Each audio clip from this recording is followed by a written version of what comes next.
This, my dear friends, is first of the 3 videos in a series. In the third video, I will explain the model of the world that I propose for one world. Now, I'm not saying one borderless world. I have deliberately dropped the word borderless. You'll get to know more in the third video. And I'm gonna do that using the example of India. In this video, I'm going to refer to 5 communities, 4 from India and 5th one is the homosexual community, to explain how interests of different communities could lead to problems or are the potent cause of current problems. I'm going to use examples of the people of eastern states of India, namely Manipur and Assam in this case, Kashmiris, Sikhs and Hindus. And one thing I want to say now is neither community is wrong. In fact, every community is right in its own way. In second video in this series, I will explain why India is facing the problems that it is facing because of some flaws in the way it is structured, including the constitution, where the flaws are.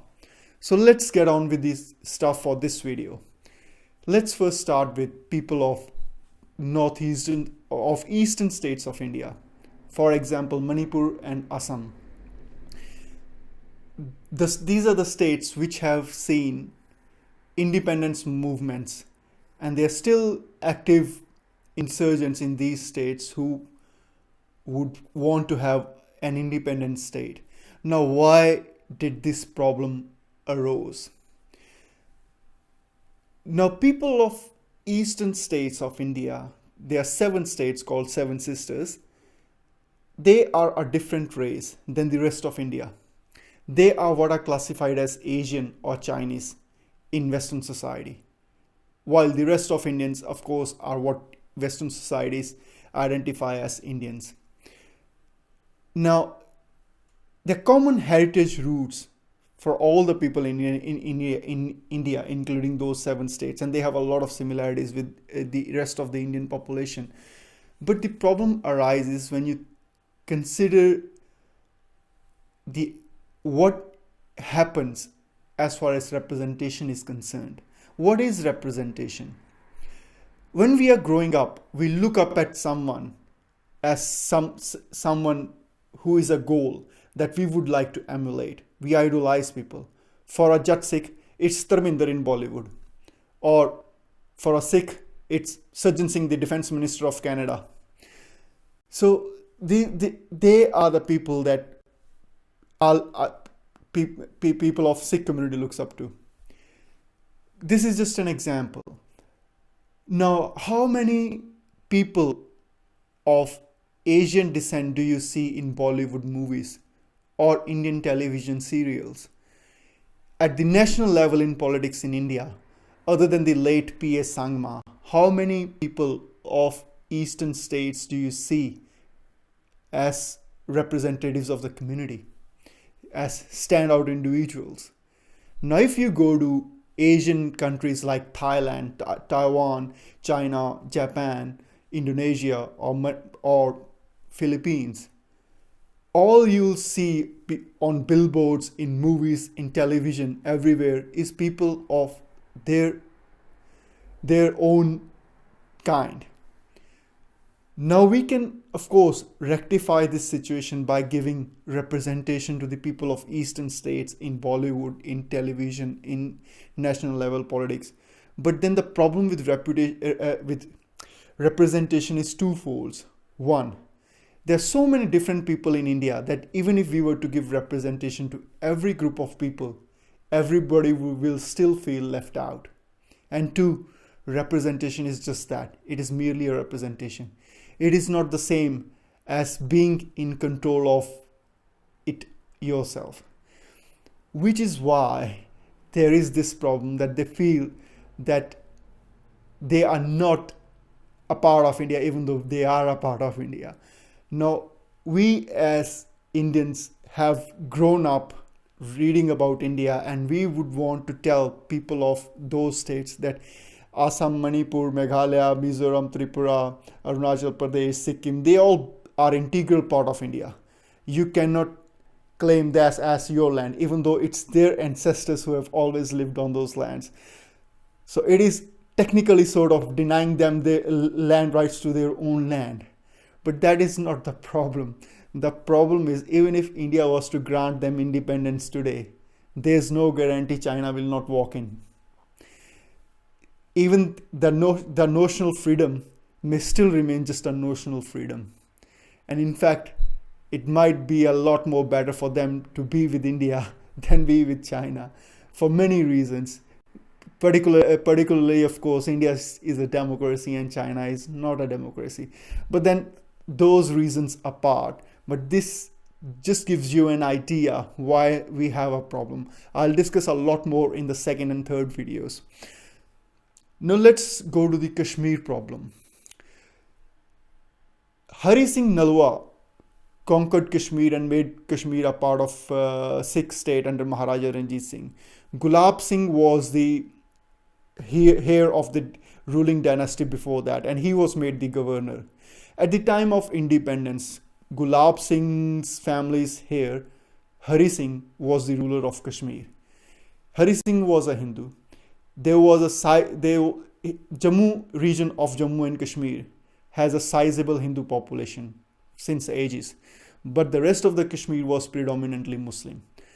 At the time of independence, just like Sikhs and Muslims and others, Britishers gave Hari Singh an option that you can stay independent if you want to, or you can join either India or Pakistan. It's your choice. Now both India and Pakistan were going to be democracies, and all the princely states were going to be subsequently abolished. There were a few princely states in India at the time of independence, but they were abolished at the time of independence or subsequently. And Hari Singh knew this, that his family's rule will be gone if he joins India or Pakistan. He wanted to stay independent, but he didn't have an army to defend himself. And both India and Pakistan wanted Kashmir. Now the only thing was, because Hari Singh was Hindu, Pakistan, even though they gave him the offer to join them, they did not trust him. They knew that he's more likely to join India than Pakistan. And while the majority of Muslim population of Kashmir, they might have preferred to stay independent or join Pakistan. And this was the problem. Pandit Jawaharlal Nehru, the leader of India at that time, he also gave him the same offer, and he said that we are ready and willing to defend you provided you come with us. And Pakistan did not trust India, obviously, and Pakistan army backed tribals invaded Kashmir. So at the last moment, when there was no other way, his rule was going to end anyway, Hari Singh signed up to India. So he signed a cession to India. And that's where the source of problem lies. Now we have two Kashmirs. One is what is known as Pakistan administered Kashmir in India and rest of the world, but Pakistan called independent Kashmir. And other is the Kashmir which is a part of India. Now the people of Kashmir want independence, but the problem still is the same, that it is a problem with eastern states. Even if India was to grant independence today to Kashmir, Pakistan, there is no guarantee Pakistan will not walk into Kashmir tomorrow. And it may be all right with them, but then the problem again is, if you look at that part of the region, there's a lot of division in Muslim world. There's a lot of turmoil in Muslim world. It's not just the Western influence over there which can be blamed. Shias and Sunnis have been fighting for centuries, and then there are other regional differences, other regional players, Taliban and local Afghan communities, so on and so forth. You have more stability staying with the Indian population and more chances of prosperity than with staying with anyone else. Of course, it's not as simple as I've made it sound right now. I'll go into more detail in second and third videos, but I think this is enough for this video's purpose. Now comes the part of Sikhs, why the problem originated with Sikhs. At the time of independence, The Muslim component of Indian army went with Pakistan predominantly, and the Indian army that was left, more than 65% of that army was made up of Sikhs at that time. So you see, more than 65% of army is made up of Sikhs, and Sikhs are given this option by British that you can have an independent nation if you want to, or you can stay with Hindus in India. Sikhs chose to stay with India, with Hindus, because we have always considered us to be the same family. Because majority of the Sikhs, especially the original Sikhs, were Hindu Rajputs from the Bikaner side area. Bikaner forests were our home basically. But that's another story for another video maybe. But the thing is that you are 65% of the army, and you are the one who is actually defending Kashmir subsequently, and you have the option to stay independent. But instead of choosing independence, you allow India to give half of Punjab to Pakistan to create Pakistan. People don't realize how big Punjab was. There was Maharaja Ranjit Singh's Punjab, and then there was other Punjab which was aligned with British. And I'm using the word aligned. Captain Amarinder Singh, who is the Chief Minister of Punjab now, his family, the royal family of Patiala, similarly royal estates of Malay, Kotla, Nabha, there were Sikhs in Punjab who were aligned to British because they were scared of Maharaja Ranjit Singh annexing their land. So Punjab was huge. There was Punjab under Maharaja Ranjit Singh, and there was Punjab under other minor Sikh rulers who were aligned with British. Of course, they did not participate against the Sikhs in the war, but you can debate whether letting your territory being used is participating or not, but they didn't actually participate in the conflict. But then there were Sikhs who were actually with British all the time, and there were Sikhs who were not. So at the time of independence, Sikhs agreed to their half of Punjab being given away to Pakistan. They were more than 65% of army was made up of them, and they still said, now we'll stay with India. But what happened after that? Somehow the policy came in that we are going to have our army based on the population component of a community. We are not going to just depend only on Sikhs. We are going to have an army concentration depending upon the community's concentration in the community. So the Sikhs, which made up more than 65% of the army, today they make up about 10% of the army, or maybe even less than that. But that's just army. They never said that all the IAS officers and the IFS officers would be chosen according to your component in the community and so on and so forth. But just the army. No, there were reasons. I'll come back to that later. But that's not a problem. Sikhs wouldn't want to die needlessly anyways. But then again, the Punjab that was left with Sikhs, that was further divided up. What you know as Haryana and Himachal today, Chahal was the summer capital of Patiala Riyasat, which is in Himachal.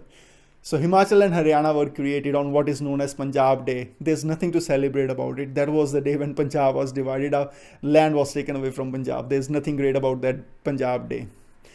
But anyway, when you add these things and you start thinking like a minority, you think, wait a second.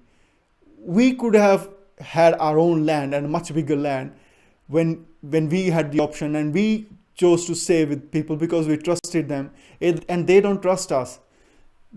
They have cut us out of the army, and now they're taking our land away as well. What kind of thoughts will that precipitate? And that was the source of precipitation of Sikh movement. Plus some bad elements also try to, what's the word? Like the Sikhs felt discriminated in other ways as well. So there was oppression going on in other ways as well. So all these factors combined into giving a push to the Sikh independence movement.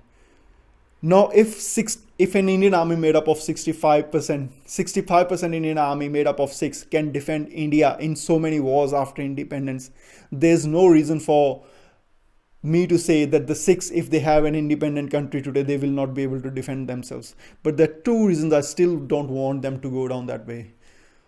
One is, it'll be a constant problem to deal with all the time, especially in that part of the world. It is a very unstable part of the world, that Asia region in general. And two, in spite of everything that has happened, I don't want the Sikh community to burn all the bridges with the community that we originally came from. There's a lot more which connects us Sikhs to Hindus than just the fact that our ancestors were Hindus once. And I can say this about every other community in India, be it Muslims or Christians or any other religious community. All your ancestors were Hindus at some point in time before you converted to every other religion. So, but that is not the only thing that connects you people together. There are a lot more things.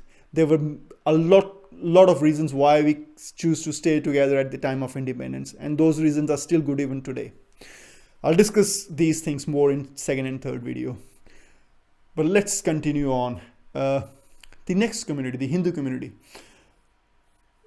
Now, the experience of Indians at the time of partition was really bad. Not to say that the Pakistanis didn't experience the same, but there was a lot of poison and hatred at that time. And there was a component, a small minority component in India which wanted a revival of Hindu tradition.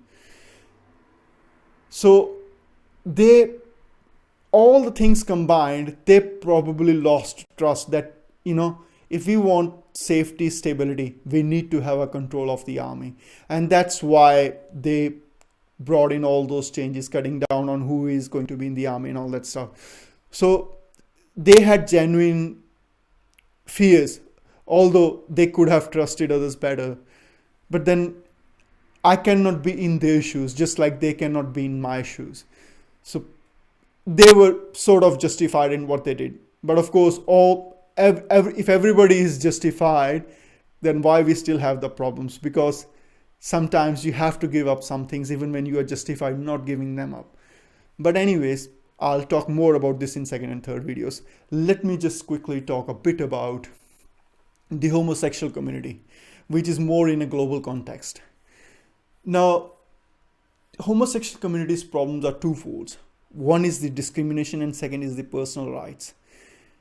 Discrimination is when you are denied public rights, something which is available to everybody in public. If you are denied that is discrimination. Say you're right for a job, when anyone can have that job, but you are denied for any reason. Could be your sexuality, or could be your color, or whatever. If you're denied promotion, if you're not allowed to use public conveyance, things like that, that's discrimination. And then there are personal rights, like who are you going to marry? Everybody has a right to marry, but are you free to marry who you want to? That's a personal right. Can you have a child? That's a personal right. Now, I have written a lot about how I think anyone can be homosexual or heterosexual. And I say that I would preferably promote heterosexuality because I'm heterosexual myself, and I don't see any problem in why anyone else cannot be heterosexual.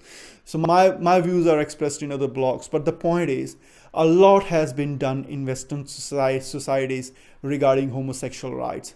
So there's no way you can go back from that now.